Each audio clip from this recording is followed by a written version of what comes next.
video today, a collaboration video that Liz Zorab started. She's our wonderful fellow homesteader, gardener, survivalist from the UK. And she invited me to join this. Heck, why not? What are our three favorite gardening type books? Well, I don't have the type of bookshelf library that Liz has in her house, but that's wonderful. That would be nice. So I do have a shelf unit that I grabbed all my herbal gardening plant books out. I know I have more. I have some of my mother's, don't know where they are. But I have some of them here on my table. So I'm supposed to pick three. Boy, that was a difficult choice. But I'd have to say, the first one that comes to my mind, this was my mother's, The ABCs of Gardening. And if I read this correctly, this printing was from 1994. Yep. Pages, some of the pages are a bit yellowed, and I need my reading glasses to read it nowadays.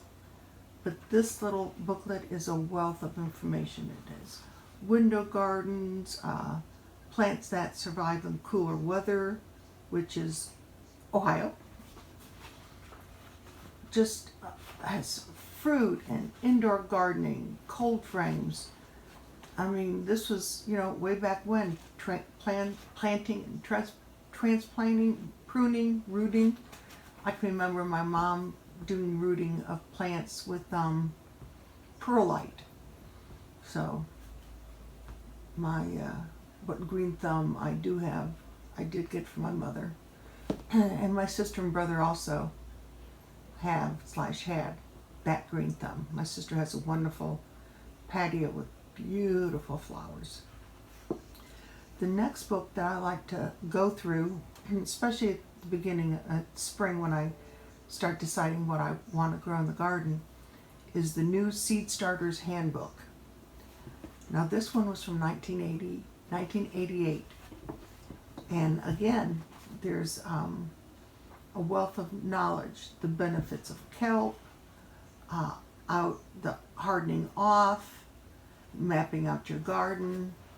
Oh goodness, insect and animal pests, starting seeds in a greenhouse. This is just a garden diary. I would suggest everyone that does a garden do this, especially if you're newbies. Take a notepad with you out to the garden with a pen, and as you're planting your vegetables or fruits, mark down what row and what went where. That way when everything starts growing and maybe you lose your tag for that particular bean or tomato, you can go back to your little diary and your diagram and find, oh yeah, that's what I planted there.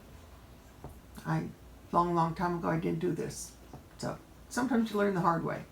But this is also a great book, and you can probably get something similar to this, maybe still on Amazon or one of those half-price books.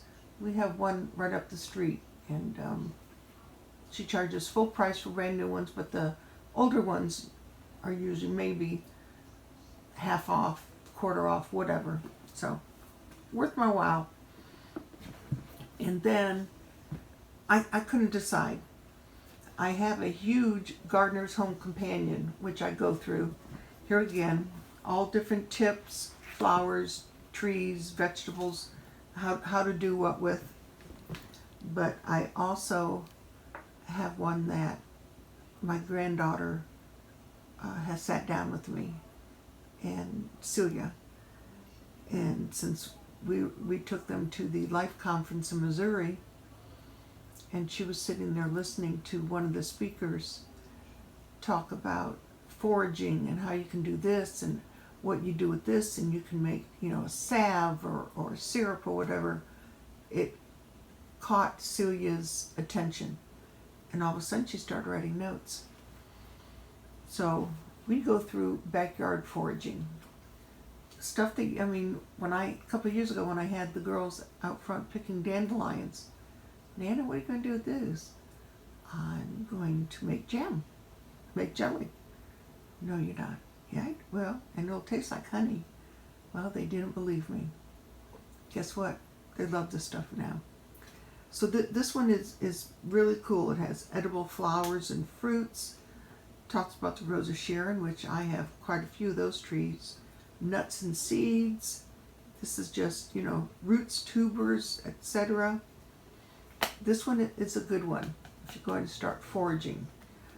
A friend of mine that I went to high school with, that she and her family now live in Florida, she posted a comment, I think it was last week, 2 weeks ago on Facebook, about wanting to learn more about medicinal herbs. So I sent her to a website where I know she does wonderful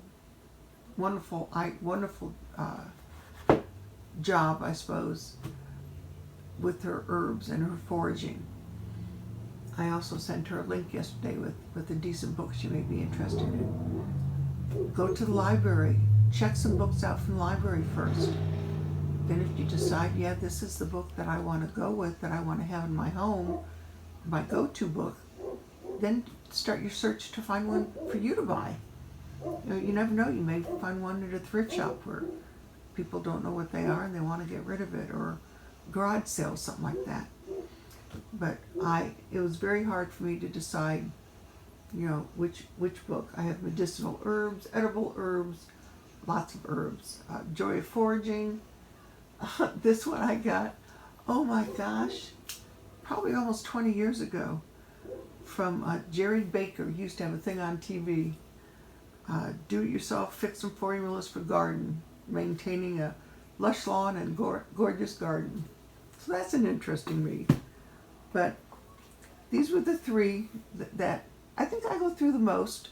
Now that I'm aware that these are the three, I may have to delve into some of my others. Like I said, this one is backward foraging. And this oldie but goodie is the ABCs of Gardening, which was my mother's.